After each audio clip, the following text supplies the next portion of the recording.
एक बहुत बढ़िया अंग्रेज़ी कहावत है, मैंने आपको कभी पहले भी साझा की है।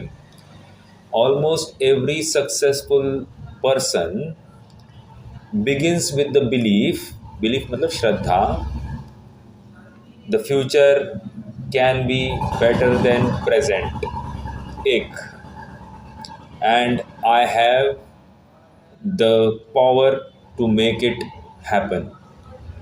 दो बातें हैं। हर यशस्वी, हर सक्सेसफुल पर्सन, हर यशस्वी इंसान दो धारणाओं को, दो मान्यताओं को लेकर आगे बढ़ता है। एक, ये भविष्यकाल आज से सुंदर होगा, एक, और ऐसे सुंदर भविष्य को घटित कराने के सामर्थ्य मुझ में है। हम भी भगवान के सामने क्या जाकर कहते हैं, हे भगवान, देखना है तो आपका भूतकाल कौन सा अच्छा था, और देखना है तो हमारा भविष्य कौन सा खराब है। हम भी आपके बाजू में बैठे हुए दिखाई देंगे। कहकर हम क्या दिखाना चाह रहे हैं कि मेरा भविष्य भी आप जैसा ही होगा, एक, और मुझी में वो सामर्थ्य है कि मैं आपके समान आपके बाजू में बैठूं। समझ में आया? ये विश्वास उसी सुखार्थी जीव को आता है जो आत्मा की भावना लिए हुए हो, जिसको आत्मा को प्रकट करने की तीव्र धगज है। समझ में आ रहा है? जिसको आत्म भावना नहीं है, आत्मा को प्रकट करने की धगज नहीं है, वह जीव स्थूल चर्चाओं में, स्थूल देवदर्शन आदि कार्यों में, उपवास आदि क्रियाओं में अटक जाता है और अपने कार्य से वंचित हो जाता है। आज तक जिस जिस जीव को सुख की प्राप्ति हुई है, आत्मा में अंतर्लीन अवस्था में हुई है। ऐसा कोई भी व्यक्ति नहीं है मात्र कल्पना करके वो सुख की एक शिला पर बैठा हुआ दिखाई दे। समझ में आ रहा है क्या? निष्कर्ष इतना ही है कि यहाँ छठवीं और सातवीं गाथा में, समयसार जी ग्रंथ के छठवीं और सातवीं गाथा में जो शुद्धात्मा बताया जा रहा है, वो शुद्धात्मा दृष्टि का विषयभूत शुद्धात्मा है। इसी शुद्धात्मा के नाम पर डॉक्टर साहब ने एक दृष्टि के विषय नामक किताब लिखी है, जो मेरे ख्याल से एक 200 सवा 200 पन्नों की होगी, 200 पन्नों की होनी चाहिए। एक उतना दृष्टि के, उनके कुछ 8 प्रवचन हुए, उस 8 प्रवचनों का भाषांतर हुआ है, मतलब लिपिबद्ध हुआ है। चलो, मुझे तो इतना ही कहना है कि इतना विशाल, इतना व्यापक ये दृष्टि का विषय है। बट ये गाथा अपने आप में जिनागम का हार लिए हुए है। इन गाथाओं के भाव को हृदयंगम करना, अर्थात इन गाथाओं में जो दृष्टि का विषय बताया जा रहा है, उस विषय की ओर दृष्टि करना, यह हमारा परम कर्तव्य बनता है। अब तक हमने गाफिलता में बहुत काल बिताया है, अब गाफिल होने का अवसर नहीं है, अब जागरूक होने का अवसर है। काल ज़्यादा है या कम है, मैं इसके ऊपर टिप्पणी नहीं करूँगा, लेकिन अगर ऐसे ही इसी विचारधारा से आज तक जैसे मेरा काल व्यतीत हो गया है, ऐसी अवस्था में यदि व्यतीत होगा तो यकीन मानिए कि मेरे पास काल बहुत कम है। आप सब जानते हैं वो कैलकुलेशन, जितना भी जीवन है उसमें से मान लीजिए कोई 40 का, कोई 50 का, कोई 60 का होगा। 80 साल का अगर जीवन मान भी ले तो 80 साल में 50-60 साल निकल गए हैं, बचे 20 साल। 20 सालों में 1/3 काल जाता है अपना सोने में, 1/3 काल जाता है अपना खान पान, रोज़मर्रा की ज़िंदगी, अपना व्यवस्थाएं उसमें जाता है। बचा 1/3 काल आप यकीन मानिए कि हम विषय कषाय विकथाओं के अलावा, व्हाट्सएप आदि मैसेजेस को फॉरवर्ड स्वीकार करने के अलावा, उनको पढ़ने के अलावा कहीं व्यतीत नहीं कर रहे हैं। या यूट्यूब पर शॉर्ट्स देखेंगे या कोई वीडियोस देखते हुए दिखाई देंगे, या कल ऐसे ही मेरा अनायास कहीं जाने का प्रसंग बना। दोपहर का समय था और यहाँ पर एक साइकिल रैली चल रही थी।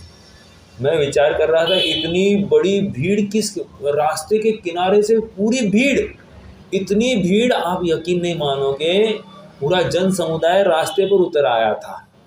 और देखा तो साइकिल रैली थी, साइकिल रैली आनी थी। 1-1.5 घंटे बाद में लोग लाइन लगाकर राह देखे, कैमरा लेकर खड़े हैं, सभी राह देख रहे कब आएगी कब आएगी, कैमरा तैयार। इतनी तैयारी, इतनी तत्परता उनको उस एक रैली को शूट करने के पीछे है। और आश्चर्य की बात, हमको मैं कौन हूँ ये जानने के लिए थोड़ी भी जिज्ञासा नहीं है। मतलब इस जन समुदाय को देखकर एक बहुलता से रुचि किस तरफ झुकी है इस जीव की, ये ख्याल में आ रहा है। और ऐसा नहीं कि खाली युवा लोग उस रैली को देखने के लिए खड़े थे, वो तो बूढ़े बुढ़िया सब भी उसी में सम्मिलित थे। इतना समय हम तत्व चर्चा कर सकते थे, इतना समय हम आत्मा के बारे में सोच सकते थे, आत्मा कैसा है, इससे कैसे, इस संसार रूपी भवचक्र से हम कैसे बाहर निकलेंगे, इसका यत्न, इसका विचार तो होना ही चाहिए। आइए उदाहरण साइकिल की रैली का देकर मैं यही जताना चाहता हूँ कि कितनी गेलुब्धता है कि इसको जानूँ। सचमुच अगर प्रवचन सार की भाषा शैली से देखें तो क्या है, वो सब मेरे ज्ञान दर्पण पर झलक रहा है, और ज्ञान दर्पण पर झलक रहा है, और उस ज्ञान की पर्याय सुनिश्चित है, स्वनियतमार्थम व्यवस्थापयति। समझ में आए? हाँ, अर्थात वो ज्ञान की पर्याय जिस काल में जैसी प्रकट होनी है वही प्रकट होगी, अन्य नहीं होगी, और उसी समय में अपनी सामर्थ्य से प्रकट होगी। अब जब इतनी बातें सब नक्की है तो क्यों इतनी जिज्ञासा होनी? सहजता में जो आया सामने जान लिया होता, और ये मैं अपने ज्ञान दर्पण पर जान रहा हूँ ये विश्वास कर लिया होता।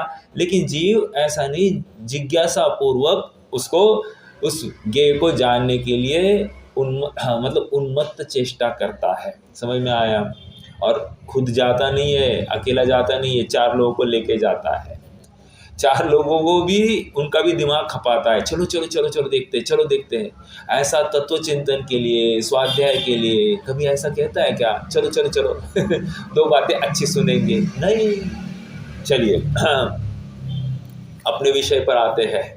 दृष्टि के विषय की चर्चा है, और एक लाइन हमने पढ़ी थी, उस द्रव्य ने समस्त पर्याय जिसमें पी ली है। ऐसी लाइन आई है क्या? वो जो पर्याय पी ली है, एक मिनट,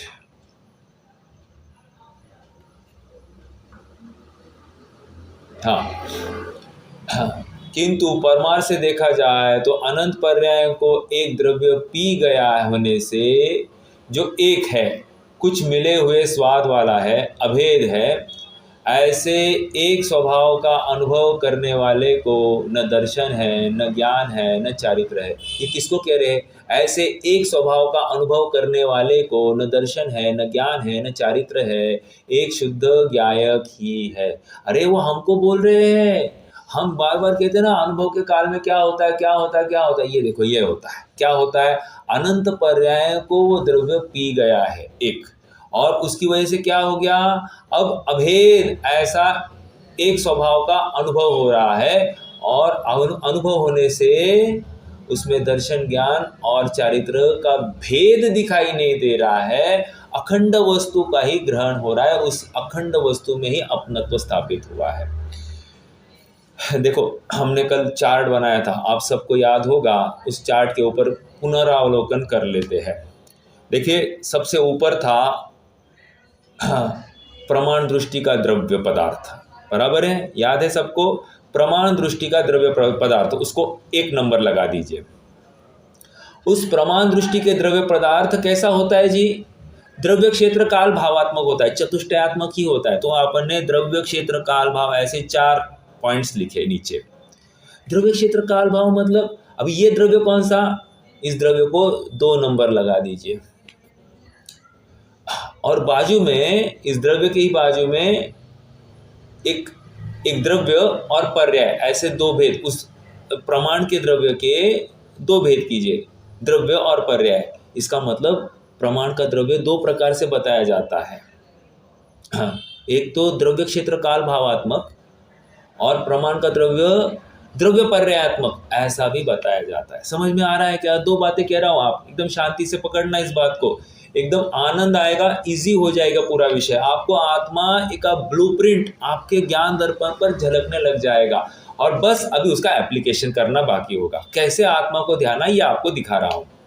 हाँ, पहले फिर से प्रमाण का द्रव्य एक, उस प्रमाण के द्रव्य में द्रव्य क्षेत्र काल भावात्मक ऐसे चतुष्टयात्मक ही होता है। वो प्रमाण का द्रव्य में जो द्रव्य क्षेत्र काल भाव वाला द्रव्य है, उस द्रव्य को लेना 2 नंबर, ठीक है। उसकी चर्चा अपन करेंगे क्या है। और तीसरा एक द्रव्य निकलेगा, प्रमाण का द्रव्य द्रव्य पर्यायात्मक होता है, अर्थात द्रव्य और पर्याय ऐसे दो भेद कीजिए। प्रमाण के द्रव्य के नीचे ऐसे 2 एरोज लगा दीजिए और उसके द्रव्य और पर्याय ऐसे 2 भेद कर दीजिए। अर्थात वो प्रमाण का द्रव्य कभी द्रव्य क्षेत्र काल भावात्मक भी कह सकते, उसी को हम द्रव्य पर्यायात्मक भी कह सकते हैं। समझ में आया? इतनी बात आ गई। अब देखो, अभी देखो परम्यूटेशन कॉम्बिनेशन कैसे बदलेंगे। और एक बात समझना, द्रव्य किसे कहते हैं? तो कहते हैं द्रव्यार्थिक नय के विषय को द्रव्य कहते हैं। खत्म, स्ट्रेट फॉरवर्ड सेंटेंस। क्या? द्रव्यार्थिक नय के विषय को द्रव्य कहते हैं। और पर्याय किसे कहते हैं? पर्यायार्थिक नय के विषय को पर्याय कहते हैं। बस क्लियर। हमने भागों में गोपाल दास जी ने हमको क्या पढ़ाया है? पर्याय किसे कहते हैं?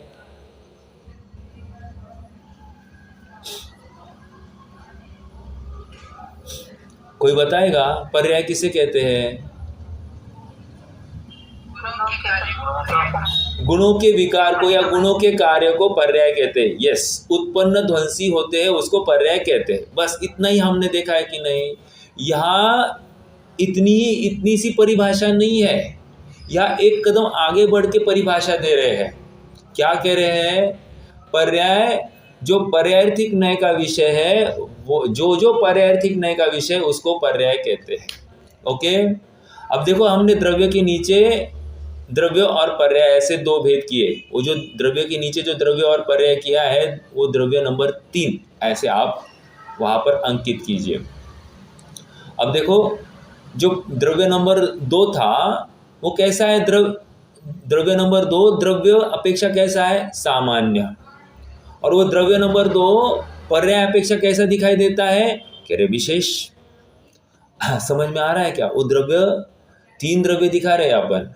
एक तो प्रमाण का द्रव्य, दूसरा हम वो चतुष्टय में एक द्रव्य, और तीसरा प्रमाण के द्रव्य के 2 भेद में से एक भेद कौन है? वो द्रव्य स्वयं।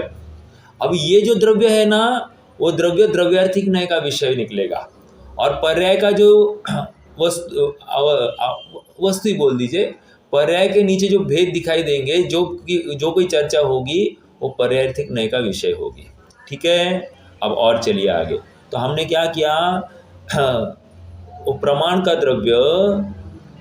द्रव्य नामक एक चतुष्टय का एक एंगल से हम देखेंगे तो हमको सामान्य विशेषात्मक दिखाई देता है। द्रव्य अपेक्षा सामान्य, पर्याय अपेक्षा विशेष। समझ में आया? दूसरा लीजिए, दूसरा क्या लिया? क्षेत्र। देखो कल सोने का किसी ने पूछा था मेरे ख्याल से। सोना स्वयं एक द्रव्य, ठीक है, सोना स्वयं द्रव्य, और सोने की अवस्था वो विशेष जो कुछ होगी विशेष, ठीक है, सामान्य विशेष। आगे दूसरा, सोने का द्रव्य क्षेत्र क्या होगा? जितने जगह को उस स्वर्ण ने घेर रखा है वो उसका क्षेत्र होगा, ठीक है, या उसमें जितने परमाणु पाए जाते हैं वो उसका क्षेत्र होगा, ठीक है।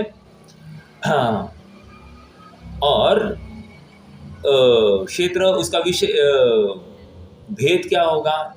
उसमें भेद होगा, अपन ये कह सकते हैं कितने परमाणु, एक्चुअली परमाणु जो होगा वो भेद होगा।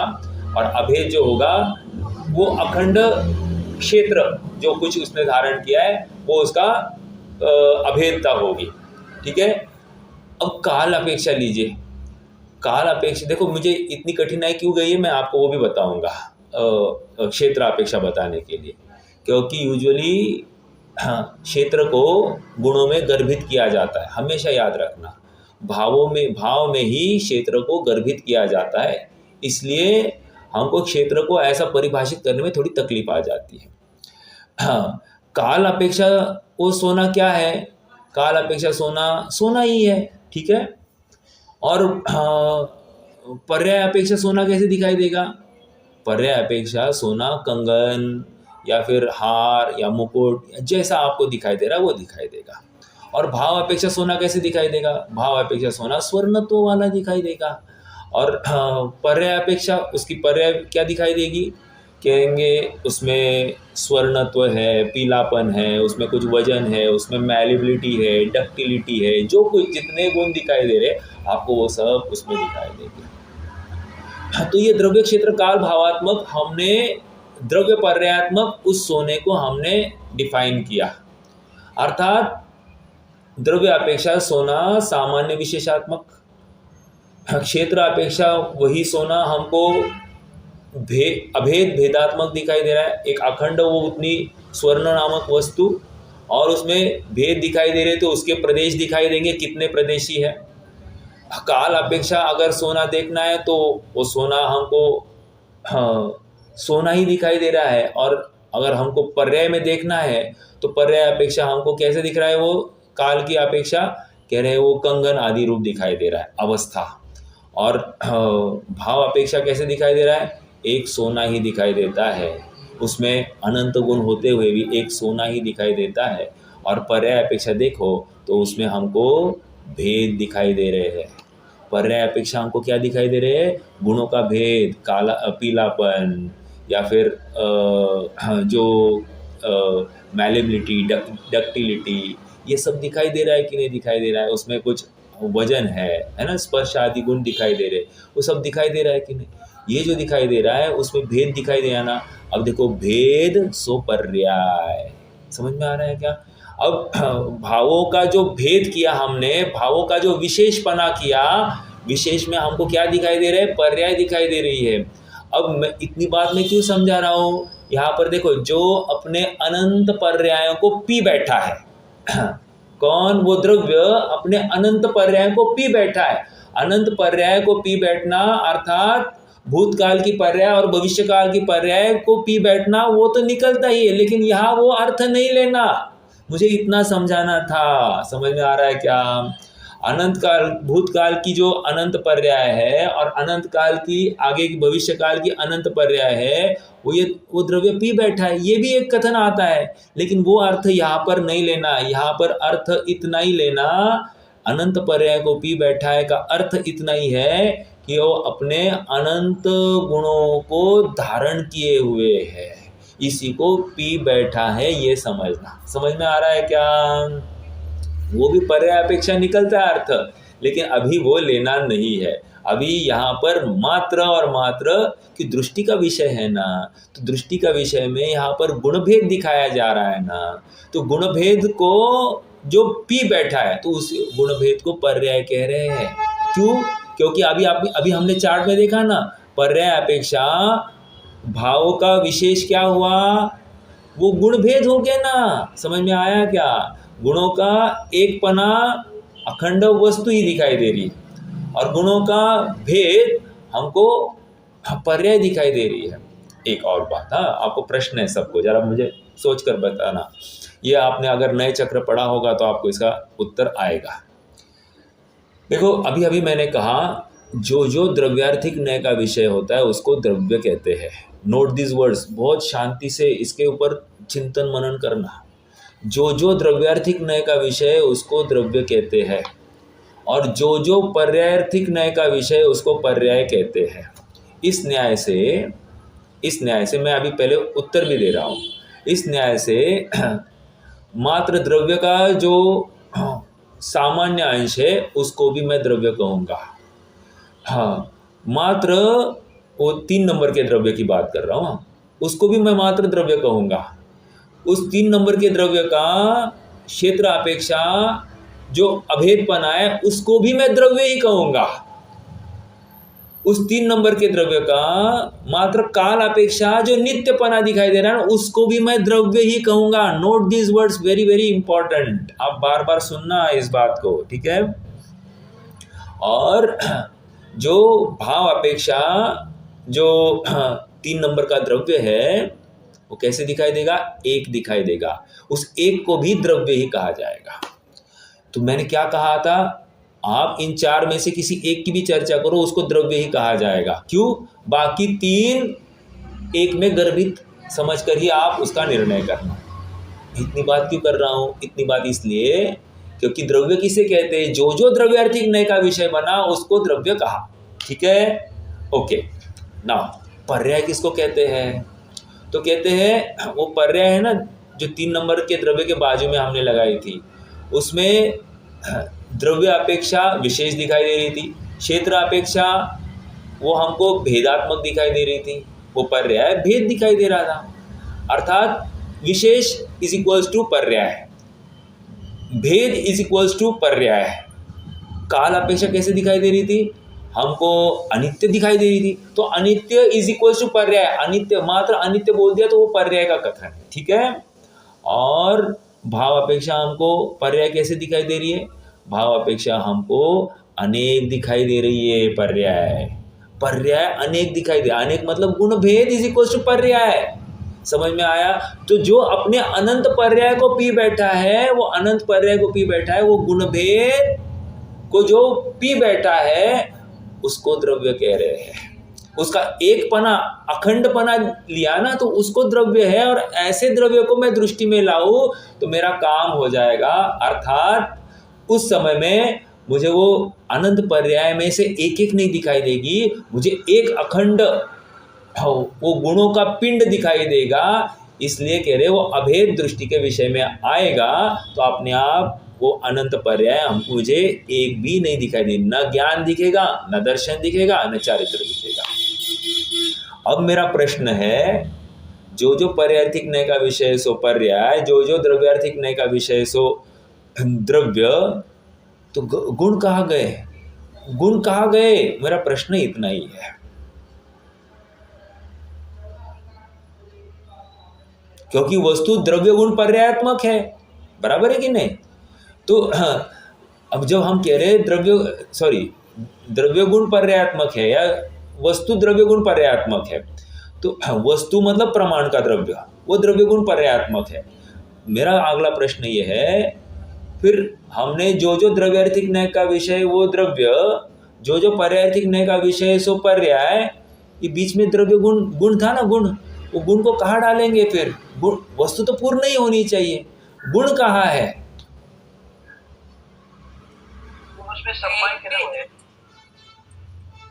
सम्मिलित है। हाँ, और मेरे ख्याल से ममता भाभी बोले, हाँ बोलिए। भेद रूप जब कहेंगे तो पर्यायार्थिक में डालेंगे, और अभेद रूप कहेंगे द्रव्य से तो द्रव्यार्थिक में। परफेक्ट, ये आंसर था। रोहित भैया का भी था। अगर आपका भी भाव यही होगा कि उसमें सम्मिलित है, मतलब क्या?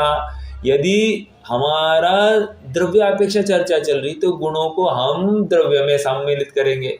यदि हमारी पर्याय अपेक्षा चर्चा चल रही तो हम गुणों को पर्याय में सम्मिलित करेंगे। इस न्याय से गुणार्थिक ऐसा कोई भी व्यवस्था इस कथन शैली में, जिनागम की शैली में नहीं है। या तो द्रव्यार्थिक या तो पर्यायार्थिक, गुणार्थिक ऐसी चर्चा नहीं होती है, ठीक है। जब द्रव्य अपेक्षा चर्चा चलती है तो गुणों को द्रव्य में अभेद किया जाता है, सम्मिलित किया जाता है। और जब पर्यायार्थिक चर्चा चलती है तो गुणों को पर्याय में शामिल किया जाता है, ठीक है। ओके, ये एक बात हो गई। निष्कर्ष कहाँ तक आए थे हम?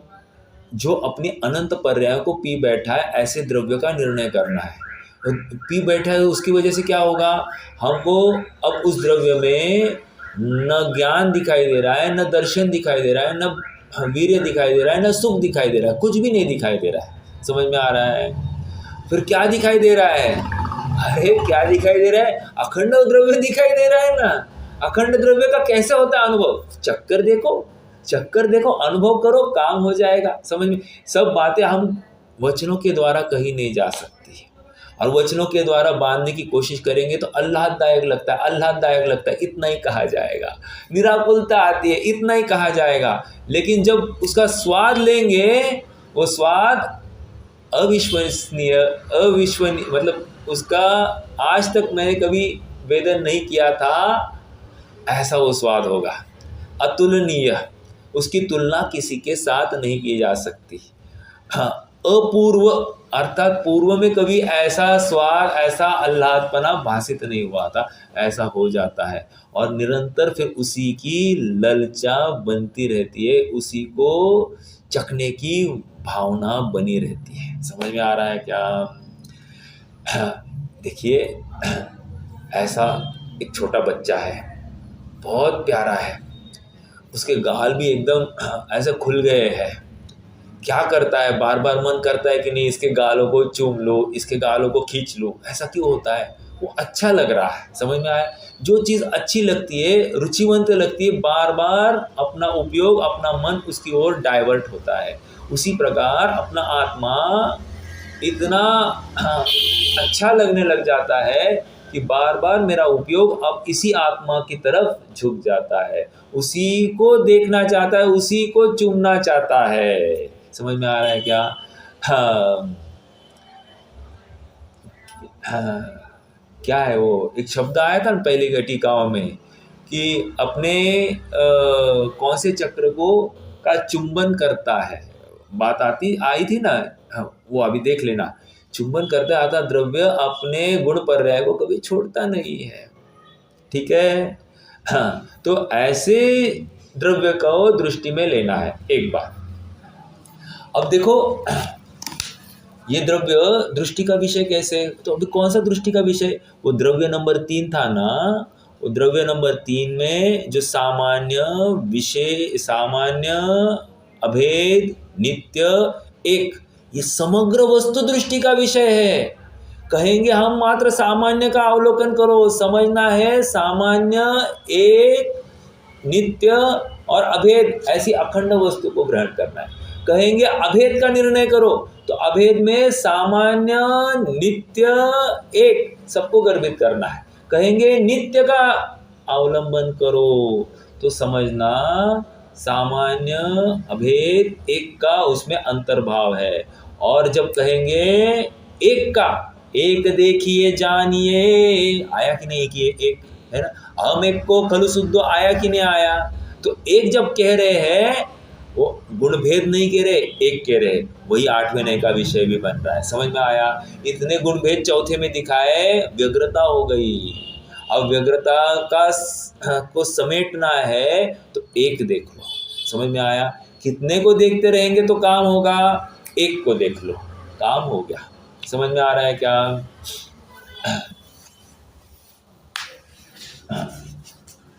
क्या बात आई? ये अखंड द्रव्य, ये द्रव्यार्थिक नय का जो विषय है, वो दृष्टि का विषय बन रहा है। समझ में आया क्या? जो द्रव्य नंबर 3 था, वही द्रव्यार्थिक नय का विषय था।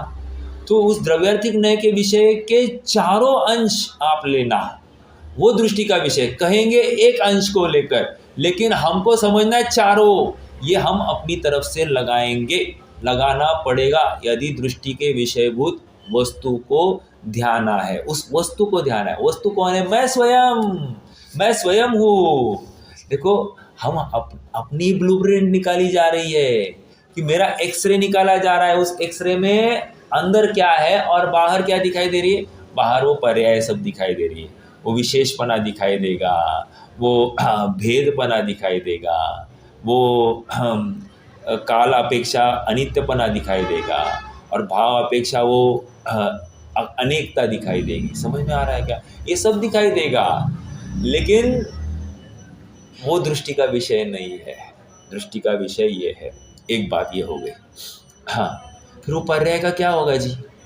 पर्याय का कुछ नहीं होगा। पर्याय ये पर्यायार्थिक नय का जो विषय है, वही तो इस द्रव्य को ध्याने वाली है। समझ में आया? इसलिए जयसेन स्वामी ने बहुत बढ़िया बात रखी, कह रहे हैं न द्रव्ये न खंडयामी, न क्षेत्रे न खंडयामी, न काले न खंडयामी, न भावे न खंडयामी। अर्थात अपने को द्रव्य अखंडित ही ध्यान है। एक द्रव्य मतलब सामान्य द्रव्य को ही ध्यान है। द्रव्य क्षेत्र अपेक्षा भी अभेद रूप से ही ध्यान है। द्रव्य भाव अपेक्षा भी एक रूप ही ध्यान है। लेकिन आश्चर्य की बात, द्रव्य काल अपेक्षा भी ध्यान है, वो नित्य ही ध्यान है। प्रश्न अब खड़ा हुआ कि इस द्रव्य को, मेरे ख्याल से चंद्रा जी ने थोड़े दिन पहले प्रश्न पूछा था ये, कि दृष्टि के विषय में जब वो पर्याय शामिल है या नहीं है, ऐसा कुछ प्रश्न था। दृष्टि के विषय में वो पर्याय शामिल है कि नहीं है, अर्थात ये पर्यायर्थिक नय का विषय, उसको पर्याय कह रहे हैं। याद रखना, पर्यायर्थिक नय का जो पूर्ण विषय है उसको हम पर्याय कह रहे हैं। अब ये पर्याय इस दृष्टि के विषय में शामिल है कि नहीं, समझ में आया? दृष्टि के विषय में क्या, दृष्टि का विषय क्या है, कौन बताएगा? दृष्टि का विषय क्या है?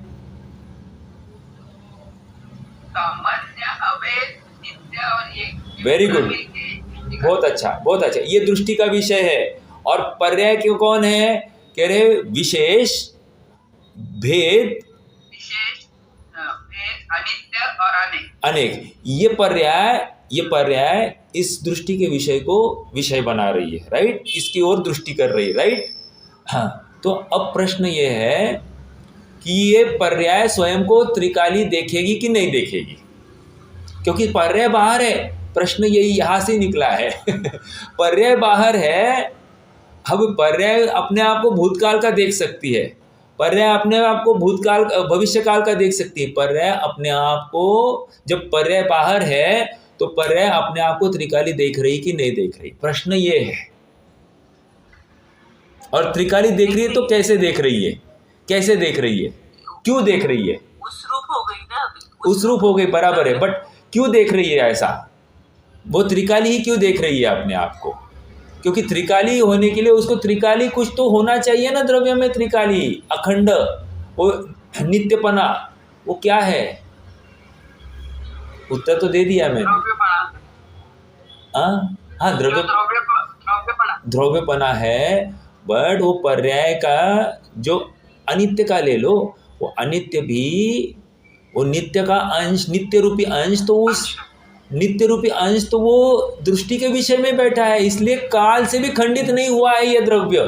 द्रव्य काल से खंडित नहीं हुआ मतलब क्या? दृष्टि का विषय रूप द्रव्य, वो द्रव्य वो खंडित नहीं हुआ है। द्रव्य अपेक्षा, क्षेत्र अपेक्षा, काल अपेक्षा, भाव अपेक्षा, वो खंडित ही नहीं हुआ है, ऐसा कह रहे हैं। और विषय कौन बना रही है? ये पर्याय, वर्तमान वर्तने वाली पर्याय उसको विषय बना रही है। अब मुझे बताओ, अब द्रव्य कहाँ खंडित हुआ है? दृष्टि के विषय को द्रव्य तो अखंडित ही है, और कौन उसको ध्यान रहा है? वो खंडित पर्याय। समझ में? खंडित मतलब एक समय की पर्याय उसको विषय बना रही है। समझ में आया? इतनी सी बात है। इस न्याय से पर्याय, अब प्रश्न ये खड़ा होता है कि पर्याय दृष्टि के विषय बना रही मतलब क्या? वो ध्यारी मतलब यानी अनुभव में आ रही है ना वो जो दृष्टि का विषय जो है, हाँ, वो ध्यारी मतलब क्या कर रही है? वो विषय बना रही है। देखो, विषय बना रही है मतलब देखो, हाँ, मैं किसी एक सुंदर प्रतिमा को देखूं, ठीक है, प्रतिमा मैं भगवान की ही रखूंगा, तो मैंने वो सुंदर प्रतिमा देखी है। अब वो प्रतिमा देखकर, देखो JRD टाटा की बात है, वो एक बार श्रवणबेलगोला गए थे, और श्रवणबेलगोला गए तो वहाँ पर उन्होंने वो बाहुबली जी की प्रतिमा देख ली थी। तो देखकर वो वहाँ से हटे ही नहीं, उनको वहाँ पर ही खड़े रहने का भाव हुआ। आगे निकल आए तो भी उनके ज्ञान में वही प्रतिमा ध्याई जा रही थी। समझ में आ रहा है क्या? ध्याई जा रही मतलब इसके लिए वस्तु सामने हो ये भी ज़रूरत नहीं, उपयोग बराबर उसको उसी ओर आकर्षित हो जाता है। तो क्या कह रहा हूँ मैं आपके प्रश्न के अनुसार कि विषय बना रहा है या वो पर्याय ध्या रही है, मतलब क्या, अर्थात ऐसी अखंड वस्तु का ज्ञान का गेय बन रही है। समझ में आया? अखंड वस्तु को स्मृति में, अभी मन है ना, मन का अवलंबन है, क्योंकि मन का अवलंबन है जब तक स्मृति में ऐसे ही अखंड वस्तु को विषय बना रही होगी। ठीक है। अब एक काल ऐसे आता है, एक समय ऐसे आता है कि इस जीव को अपनी इतनी आवेग, इतना जोश आ जाता है कि वो विकल्प भी उसको स्वभाव की प्राप्ति में बाधक दिखाई देने लगता है। तो वो तन्मय होना जाता है, वो अब वो ये विकल्प भी करना नहीं चाहता, अर्थात ये विकल्प करने का भाव भी उसको अपने आत्मा की तरफ से दृष्टि हटाने के लिए वो आड़ंगा डाल रहा है। तो अब वो क्या करता है, क्या करता है मतलब वो तीव्रता क्या करती है, उस तीव्रता उस विकल्प के बांध को तोड़ देती है और वो अपने आप को पर्याय, अपने आप को त्रिकाली अनुभव करने लगती है, सामान्य अनुभव करने लगती है, अभेद अनुभव करने लगती है और एक अनुभव करने लगती है। अर्थात फिर ये कहा गया, न क्षेत्र द्रव्ये न खंडयामी, न क्षेत्रे न खंडयामी, न कार्य न खंडयामी, न भावे न खंडयामी। क्यों? उस पर्याय ने अपने आप को ऐसे अनुभवा। समझ में आया? पर्याय कितने समय की है साहब? एक समय की। एक समय की पर्याय की ताकत देखो, वो बल कहाँ से आया? उस द्रव्य में से आया है, उस द्रव्य के विश्वास से आया। द्रव्य में से आया मतलब उस द्रव्य संबंधी विश्वास के बल पर वो पर्याय को इतनी ताकत आ गई है। जैसे देखो, कुत्ता होता है, कुत्ता क्या करता है?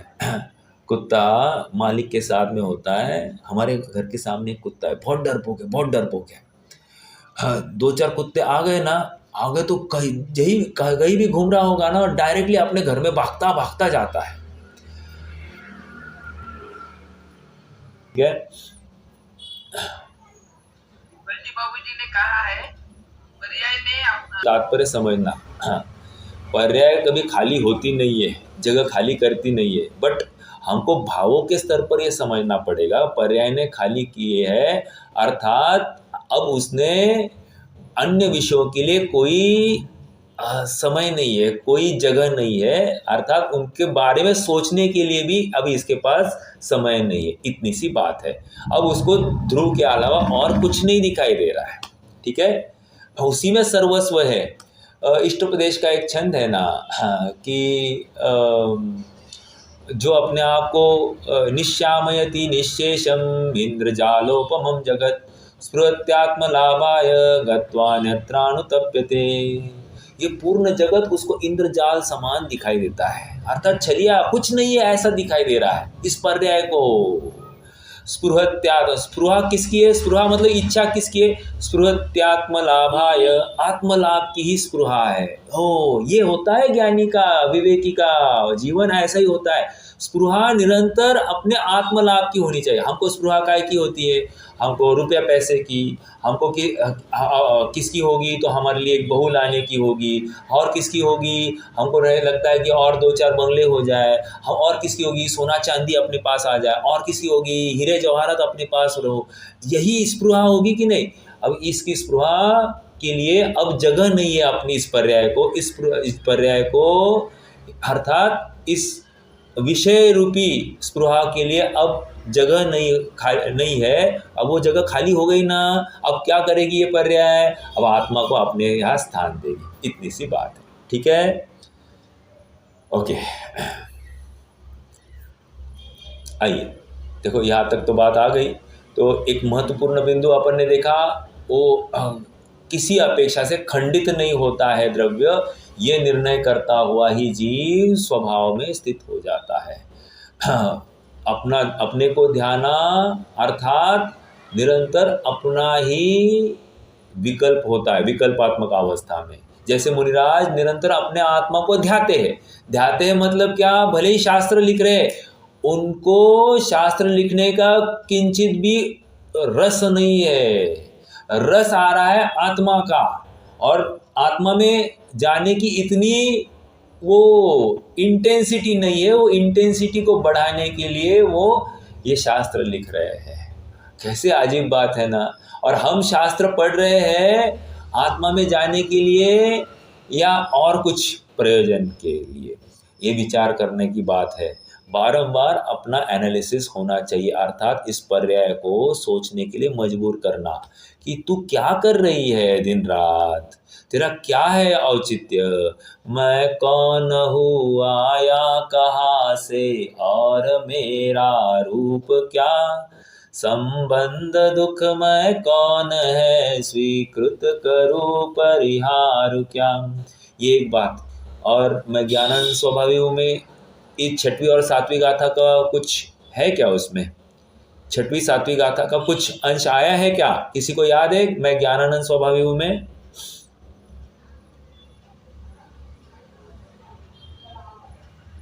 मैं रंग राग से भिन्न, भेद से भी मैं भिन्न निराला हूँ, क्या है इसमें? मैं रंग राग से भिन्न, क्या आ गई है? छठवीं गाथा है ना। हाँ, न विहोदी अपमत्तो न पमत्तो जानगो तुझो भाव, आ गया। मैं रंग राग से भिन्न, भेद से भी मैं भिन्न निराला हूँ। भेद कौन सा? गुण भेद। इस गुण भेद से भी मैं निराला हूँ। निराला मतलब उससे भिन्न पदार्थ, विलक्षण पदार्थ हो। वाह, ऐसा हो, ये दृष्टि का विषय का आत्मा आ गया वहाँ पर। एक लाइन में उन्होंने समेट लिया। जबरदस्त बनी है ये ज्ञानानंद स्वभावी।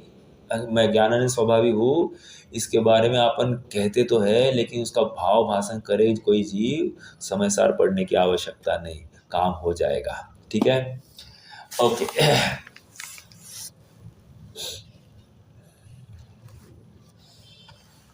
हाँ, भावार्थ पढ़ना है। इस शुद्ध आत्मा के कर्मबंध के निमित्त से अशुद्धता होती है, यह बात तो दूर ही रहो, किंतु उसके दर्शन ज्ञान चारित्र से भी भेद नहीं है, क्योंकि वस्तु अनंत धर्म रूप एक धर्मी है।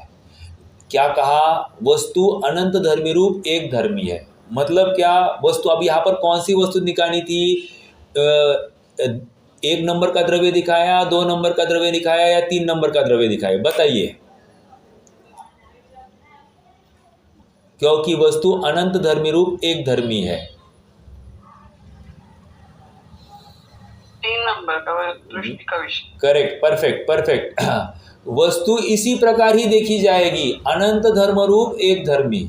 देखो, केले के मात्र दल वाला केला आपको बाजार में कहीं नहीं मिलेगा। आपको वो केले का छिलका, छिलके सहित केला ही मिलेगा, और जब भी ग्रहण करना है उस छिलके को हटाकर उस दल का सेवन करना पड़ेगा। उसी प्रकार हमको जीव तत्व कहीं भी ऐसा खुला अवेलेबल नहीं मिलेगा। जीव तत्व को ध्याना है तो उस जीव द्रव्य को पील करके, अर्थात पील करके मतलब उसमें जो अशुद्धता है उसको हटाना। अशुद्धता मतलब क्या? प्रमत्तता, अप्रमत्तता, उसको हटा देना, अर्थात राग द्वेष रूपी भाव को हटा देना एक, और दूसरा क्या हटा देना? उसमें गुण भेद भी हटा देना। तो आपको वो दल, अर्थात वो सच्चा जीव तत्व आपको भोगने में मिलेगा। समझ में आ रहा है क्या? अब अन्य अलग प्रकार से मैंने ये बात रखी, छिलके रहित केला कहीं मिलता नहीं, और छिलके सहित केला कभी खाया जाता नहीं। समझ में आया? वो केला जब भी खाया जाएगा उस छिलके का उच्छेद करके ही उसका सेवन किया जाएगा। ठीक है, आगे बढ़ेंगे। एक धर्मी, परंतु व्यवहारी जन धर्मों को ही समझते हैं। क्या मतलब? ज्ञान है ना, दर्शन है ना, सुख है ना, वीर्य है ना, मैं अनंत शक्ति का धारी हूँ, इतना बोलता है। अरे धारी हूँ तो ध्याता क्यों नहीं है? समझ में आया? ध्याने में मजा है, कहने में मजा नहीं है। धर्मों को ही समझते हैं, धर्मी को नहीं जानते। इसलिए वस्तु के किन्हीं असाधारण धर्मों को उपदेश में लेकर अभेद रूप वस्तु में भी धर्मों के नाम रूप भेद को उत्पन्न करके ऐसा उपदेश दिया जाता है कि ज्ञानी के दर्शन है, ज्ञान है, चारित्र है। इस प्रकार अभेद में भेद किया जाता है, इसलिए वह व्यवहार है। क्या भेद सो व्यवहार, ये यहाँ पर आ गई। भेद सो व्यवहार, ये भाषा यहाँ से निकली है। अभेद इस प्रकार अभेद में भेद किया जाता है, इसलिए वह व्यवहार है। यदि परमार्थ से विचार किया जाए तो एक द्रव्य अनंत पर्यायों को अभेद रूप से पी कर बैठा है, इसलिए उसमें भेद नहीं है। समझ में आया? ये भावार्थ है। यहाँ कोई कह सकता है कि पर्याय भी द्रव्य के ही भेद है, अवस्तु नहीं है, तब फिर उन्हें व्यवहार कैसे कहा जा सकता है? लॉजिकल प्रश्न है। प्रश्न क्या है? पर्याय भी द्रव्य का ही अभी देखो ये हम क्या समझा रहे हैं और ये क्या पूछ रहा है। प्रश्नों के ऊपर थोड़ा सा गौर कीजिए। पर्याय भी तो द्रव्य का ही अंश है ना, तो आप क्या कह रहे हैं? फिर से प्रश्न देखो। यहाँ कोई कह सकता है कि पर्याय भी द्रव्य के ही भेद है, अवस्तु तो नहीं है, कुछ नहीं है, ऐसा तो नहीं है ना, तब फिर उन्हें व्यवहार कैसे कहा जा सकता है? अब मेरा प्रश्न है, ये प्रश्नकर्ता ने प्रश्न क्या कौन से द्रव्य का किया है? 1, 2, 3 में से कौन सा द्रव्य खड़ा किया है?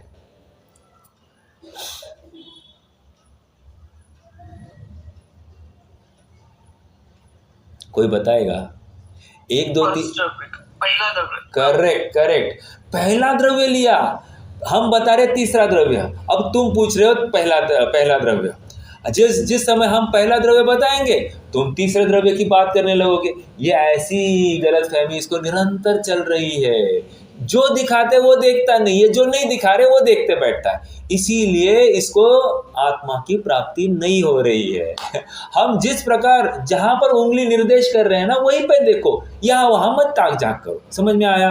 तुम्हारा काम मात्र उंगली की तरफ देखकर, उंगली का निशाना जिस तरफ है उस निशाने की तरफ देखना है, उस दिशा में देखना है। तुम अन्य जगह पर देखोगे तो तुम्हारे काम की सिद्धि नहीं होगी, तुम तो दुखी ही होगे, तुम्हें व्यग्रता ही होगी। कहाँ है, क्या है, दिख नहीं रहा, यही बोलोगे। समझ में आया? देखो हाँ, यह समाधान यह है, यह ठीक है। क्या ठीक है? पर्याय भी वस्तु का ही अंश है, भेद है, अवस्तु नहीं है, बराबर है, बिल्कुल सही है।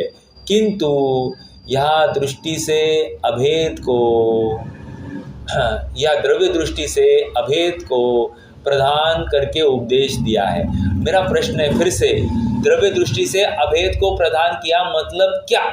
अभेद का अर्थ क्या लेंगे? आप में से कोई बताएगा? अभी आपने काफ़ी चर्चा की, इसलिए मैं इतना पूछ रहा हूँ आपको, तो इसमें से आपकी भी रेडीनेस समझ में आएगी कि आप कितना पकड़ रहे हैं इस विषय को। पर क्या द्रव्य दृष्टि से अभेद का अर्थ क्या लेना? गुण वेद को गौण करके पता है, इतना ही है द्रव्य दृष्टि। अखंड वस्तु मतलब कौन सी? ब्रह्मांड ना, यहाँ द्रव्य दृष्टि की वस्तु। द्रव्य दृष्टि मतलब क्या कहा था? बोलिए। चारों जो अपन ने लिए थे, सामान्य, अभेद, बस नित्य और इसको चारों का अभेद वो द्रव्यार्थिक दृष्टि का विषय है। ये द्रव्य दृष्टि है, यही दृष्टि है द्रव्य दृष्टि, अन्य कुछ भी नहीं। ठीक है? वो पर्याय अपने को ऐसा देख रही है वो एक समय की, है वो विशेष, है वो भेद, है वो अनेक रूप, फिर भी वो अपने को इस प्रकार देख रही है। ऐसा देखेगी पर्याय तो ही निहाल होगी, नहीं तो फिर भटकती रहेगी। समझ में आया? अभेद दृष्टि का अर्थ भैया ये लेना है, सब कुछ ले लेना है इसमें। अभेद में मात्र गुणों का अभेद इतना ही नहीं लेना, अब हमको व्यापक देखना है, इसमें सब कुछ ले लेना। ठीक है? अभेद दृष्टि में भेद को गौण कहने से ही अभेद भली भांति मालूम हो सकता है, इसलिए भेद को गौण करके उसे व्यवहार कहा गया है। यहाँ यह अभिप्राय है कि भेद दृष्टि में भी निर्विकल्प दशा नहीं होती। आ गई? भेद दृष्टि में भी निर्विकल्प दशा नहीं होती, अर्थात गुण भेद की बात ही छोड़ो, लेकिन गुणस्थान रूपी भेद भी नहीं चलेगा। और यहाँ पर मात्र सामान्य इतना ही अंश लिया तो भी वो भेद दृष्टि लेंगे। सामान्य में हमको अभेद नित्य एक गर्भित करके ही वस्तु को ध्याना है। आप पकड़ रहे मेरी बात को? मात्र सामान्य उतना सामान्य ही लिया तो नहीं चलेगा, मात्र नित्य उतना ही लिया तो नहीं चलेगा, फिर से वो अंश बनेगा। और द्रव्य में अंश के दृष्टि में लेने से काम नहीं बनेगा। ठीक है, यह अभिप्राय है कि भेद दृष्टि से भी निर्विकल्प दशा नहीं होती और सरागी के विकल्प होते रहते हैं। हाँ, निर्विकल्प का अर्थ यहाँ पर राग द्वेष है। हाँ, विकल्प का अर्थ यहाँ पर निर्विकल्प का अर्थ राग द्वेष रहितपना है, और विकल्प का अर्थ राग द्वेष। ओके, राग द्वेष क्यों कह रहे हैं साहब? मैं ऐसा हूँ, मैं वैसा हूँ, ये कहना भी राग है। समझ में आया? मैं भगवान की स्तुति कर रहा हूँ, ये भी राग है। मैं स्वाध्याय कर रहा हूँ, ये भी राग है। ये समझना यहाँ पर। अरे स्वाध्याय छोड़ो, सामयिक के काल में मात्र विकल्प कर रहा हूँ, मैं शुद्ध हूँ, मैं बुद्ध हूँ, मैं एक हूँ, मैं अखंड हूँ, मैं ज्ञाता मात्र हूँ, पर पदार्थ मुझ में प्रवेश नहीं करता, अपने से अभिन्न, पर से भिन्न, ऐसे नाना तर्क युक्तियों का विकल्प चल रहा है। कह रहे ये सब विकल्प है। समझ में आया? अर्थात राग है, राग। हाँ देखो,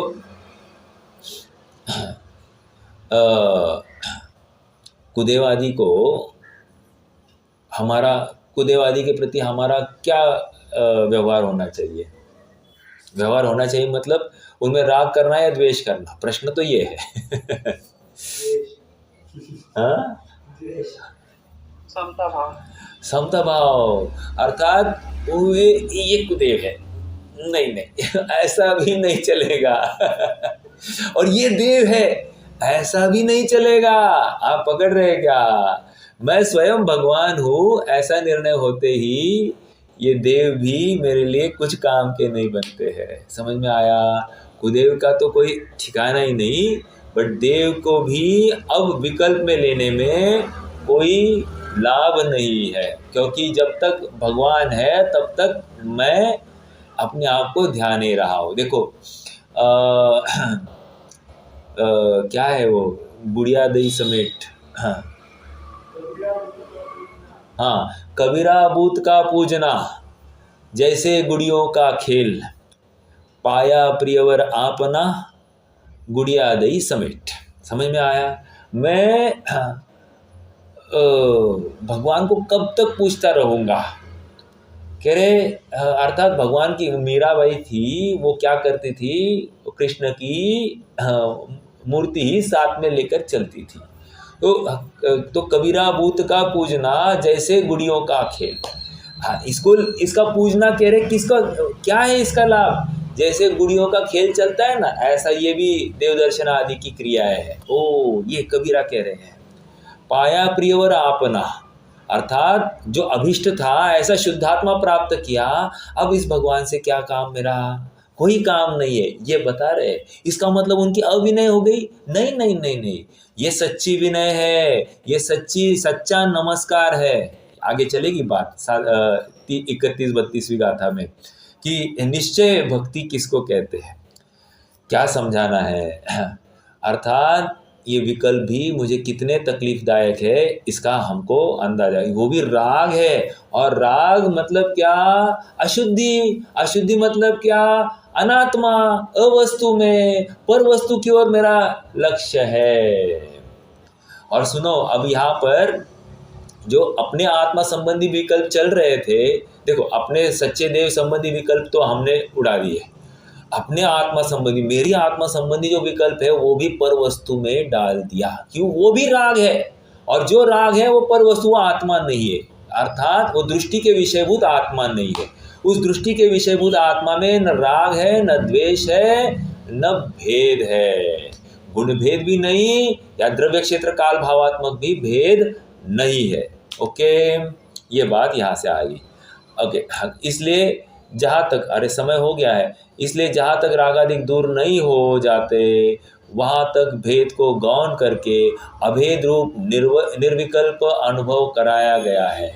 वीतराग होने के बाद भेदाभेद रूप वस्तु का ज्ञाता हो जाता है। Underline this one more important statement. क्या कह रहे हैं? वीतराग होने के बाद भेदाभेद रूप वस्तु का ज्ञाता हो जाता है, वहाँ नए का अवलंबन ही नहीं रहता। कोई बताएगा मुझे इसका क्या भाव है? हमने एक प्रमाण के विषय का फल वीतरागता है, ये बात हमने पढ़ी थी, आप सबको याद होगी। अब देखो यही उसकी सिद्धि कर रहे हैं। हाँ, क्या कह रहे हैं? वीतराग होने के बाद भेदाभेद रूप वस्तु का ज्ञाता हो जाता है। कल नीता भाभी ने प्रश्न किया था ना, क्या किया था? वो प्रमाण का विषय में हम ये चतुष्टयात्मक वस्तु कैसे ध्याएंगे? तो मैंने उत्तर दिया था, अंत में उत्तर ये था कि द्रव्य अपेक्षा सामान्य विशेषात्मक, क्षेत्र अपेक्षा अभेद भेदात्मक, काल अपेक्षा नित्य अनित्यात्मक और भाव अपेक्षा एक अनेकात्मक, ऐसी समग्र वस्तु ये प्रमाण की वस्तु है। अब यहाँ पर भी उन्होंने मात्र भेदाभेदात्मक कहा है, एक कहा, अन्य चार को, अन्य तीन को इसमें गर्भित समझना। भेदाभेदात्मक, नित्य अनित्यात्मक, एक अनेकात्मक और सामान्य विशेषात्मक। देखो और एक बात बताओ आपको, यहाँ पर भेद अभेद का अर्थ क्षेत्र अपेक्षा मात्र इतना ही नहीं लेना, गुणों का भेद ये भी भेद है। समझ में आया? उसको एक अनेक जो कह रहे हैं वो भी भेद अभेद में ही गर्भित हो गया। आप पकड़ रहे? तो शब्द अपने पास सीमित है, उसके अर्थ अनेक भी निकल सकते हैं। तो हमको यथासंभव समग्र वस्तु को कैसे अंदर लिया जा सकता है, तो इसकी यहाँ पर बात है। ठीक है, ओके। वहाँ नए का आलंबन ही नहीं रहता। आगे ना बात, परमाण नय निक्षेप को न उद्योत अनुभव में तहा। आ गया, प्रमाण का भी विकल्प नहीं रहा। प्रमाण का विकल्प नहीं, लेकिन प्रमाण के विषय में अपनत्व है। ठीक है, प्रमाण का ज्ञाता हो गया। हाँ, प्रमाण निश्चय निक्षेप, प्रमाण नय और निक्षेप, निक्षेप की तो बात रहने दीजिए, लेकिन नय का भी वहाँ पर विकल्प नहीं है। नय का विकल्प हाँ भले कर रहा है ये जीव, लेकिन नयातीत होने के बाद में अनुभूति होती है। जब तक विकल्प है नय का, तब तक अनुभूति नहीं। अनुभूति है उस समय में नय या प्रमाण का विकल्प नहीं, लेकिन उन विषयों का अब ज्ञाता हो गया है। अर्थात द्रव्यार्थिक दृष्टि का, द्रव्य दृष्टि का ज्ञाता और प्रमाण का भी, प्रमाण रूप वस्तु का भी ज्ञाता हो जाता है। ज्ञाता है मतलब क्या? स्वीकृति हो गई है, अपनत्व हो गया है। अब वो प्रमाण की दृष्टि में जो शुद्ध अशुद्ध पर्याय का पिंड है वो भी स्वीकृति। ठीक है, और ये दृष्टि के विषय में जो अपना जो सामान्य, अभेद, एक और नित्य, ऐसी भी स्वीकृति, ये दोनों साइमल्टेनियसली चल रहे हैं। साइमल्टेनियसली चल रहे हैं मतलब दोनों की स्वीकृति हो गई, दोनों संबंधी ज्ञाता है। ओके, इतनी सी बात है। हाँ, विकल्प नहीं है। उपयोग कहाँ पे होगा उसका? यानी प्रमाण के द्रव्य का उपयोग रहेगा कि यानी अनुभव में जो आ रहा है? देखो ये कहीं भी हो सकता है। उपयोग कहीं भी हो। उपयोग मतलब आप शुद्ध उपयोग की अपेक्षा कह रहे हो या ज्ञान के उपयोग की बात कर रहे हो? अनुभव जब हो रहा है तो प्रमाण का द्रव्य लब्धि में रहेगा और ऐसे उपयोग का। हाँ, देखो उपयोग में से पाठ देखो अभी जिस समय में अनुभूति हो गई, ठीक है, तो वो ज्ञान क्या हो गया? प्रमाण हो गया कि नहीं? सम्यक ज्ञान हो गया कि नहीं? सम्यक ज्ञान प्रमाण है कि नहीं? अब वो मतिश्रुत ज्ञान है। मतिश्रुत ज्ञान में अब पूर्ण वस्तु ही स्वीकृत हो गई है, अर्थात पूर्ण वस्तु संबंधी ज्ञाता है। समझ में आया? अब प्रश्न फिर से खड़ा हो रहा है कि उपयोग कहाँ है? तो चारित्र की अपेक्षा शुद्ध उपयोग चल रहा है अनुभूति के काल में, और ज्ञान की अपेक्षा, ज्ञान का ये कुछ भी बन सकता है, उसमें कोई विरोध नहीं है। अरे इतना ही नहीं, पर वस्तु भी बन सकती है। समझ में आया? अनुभूति के काल में पर वस्तु हो सकती है क्या? हो सकती है, उसमें क्या बड़ी बात है। बट प्राथमिक भूमिका में बुद्धिपूर्वक स्ववस्तु को ही ध्याया जाता है। अब वो केवल ज्ञान गोचर है, उस समय में पर वस्तु ज्ञान का ज्ञेय है या अन्य कोई है। क्यों? क्योंकि ज्ञान का जिस काल में जो विषय बनना है वो बनेगा, लेकिन श्रद्धा उस समय में अपनत्व कर रही है और चारित्र संबंधी रमणता है ही, तो मोटे मोटे रूप से अपने को ये नक्की किया जा सकता है कि ज्ञान भी अपने को ही जान रहा है।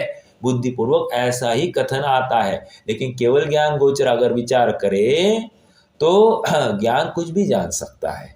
पर वस्तु को पर रूप जाना इतना हो गया ना, अपने में अपना तो हो गया ही ना, ये हो ही गया है। बट हर बार वो बुद्धिपूर्वक कहकर हम हमको लगता है कि आत्मा में ही रहना चाहिए, ऐसी ज़बरदस्ती नहीं है। ठीक है, यथार्थ श्रद्धा हो गई, रमणता हो गई तो ज्ञान कुछ भी जाने कोई तकलीफ नहीं है। फिर वो अनुभूति का काल हो या अन्य कुछ हो, लेकिन अनुभूति के काल में विशेष रूप से स्व का ही जाननपना होता है, होना चाहिए। ठीक है, लेकिन पर जानने में आया तो विरोध नहीं है। और देखो, थोड़ा शुक्ल ध्यान की बात करेंगे ना, समय हो गया है वैसे। शुक्ल ध्यान में जो